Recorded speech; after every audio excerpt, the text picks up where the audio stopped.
মই আজি উপস্থিত আছোঁ কলিয়াবৰৰ ডিজু ভেলীৰ 23 নম্বৰ লাইনত আৰু 23 নম্বৰ লাইনত আছে গৰু নাবাই হালৰ লেখীয়াকৈ এনেদৰেই জল জীৱন মিছনৰ টেপ আহিছে যদিও আজিকোপতি 23 নম্বৰ লাইনৰ বাসিন্দাসকলে কিন্তু বিশুদ্ধ খোৱা পানী লাভৰ পৰা বঞ্চিত হ'বলগীয়া হৈছে আৰু এই অঞ্চলটোৰ ৰাইজে ডিজু ভেলী 23 নম্বৰ লাইনৰ ৰাইজে এনেদৰেই জল জীৱন মিছনৰ বিশুদ্ধ খোৱা পানীৰ বিপৰীতে এইদৰে হাবিয়ে জংঘলে আৱৰি থকা এই কুঁৱাটোৰ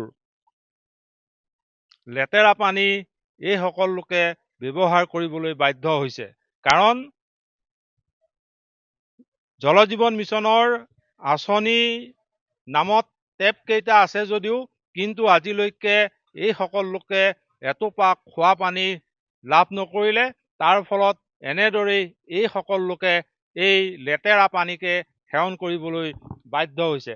আমাৰ লগত স্থানীয় এগৰাকী সচেতন লোক আছে। দাদা, আপোনালোকৰ ইয়াত JJMৰ বা জল জীৱন মিছনৰ আঁচনি আছে, টেপো বহুৱালে, কিন্তু আজিলৈকে বিশুদ্ধ খোৱা পানী পালে নাই?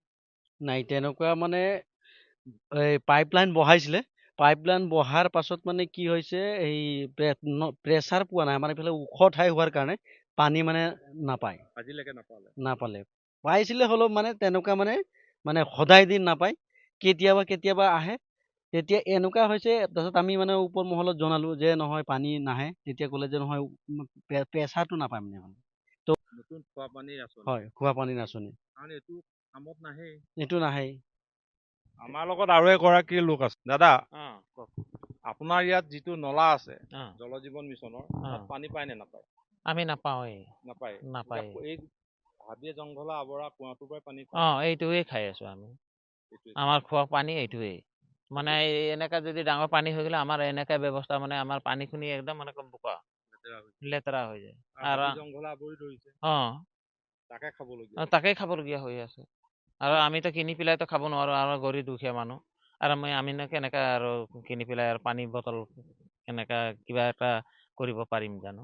এনেদৰে দেখা গৈছে ডিজু ভেলীৰ 23 নম্বৰ লাইনৰ প্ৰায় শতাধিক পৰিয়ালে জল জীৱন মিছনৰ যি বিশুদ্ধ খোৱা পানী যোগানৰ ব্যৱস্থা আছিল, টেপ কেইটা আছে যদিও এই অঞ্চলটোৰ শতাধিক পৰিয়ালে কিন্তু আজিলৈকে এটুপি বিশুদ্ধ খোৱা পানী লাভ নকৰিলে। তাৰ পৰিৱৰ্তে এটা হাবি জংঘলে আৱৰা অপৰিষ্কাৰ কুঁৱাৰ পৰাই এইসকল লোকে নিজৰ ব্যৱহাৰৰ বাবে পানী সংগ্ৰহ কৰিবলগীয়া পৰিস্থিতি উদ্ভৱ হৈছে।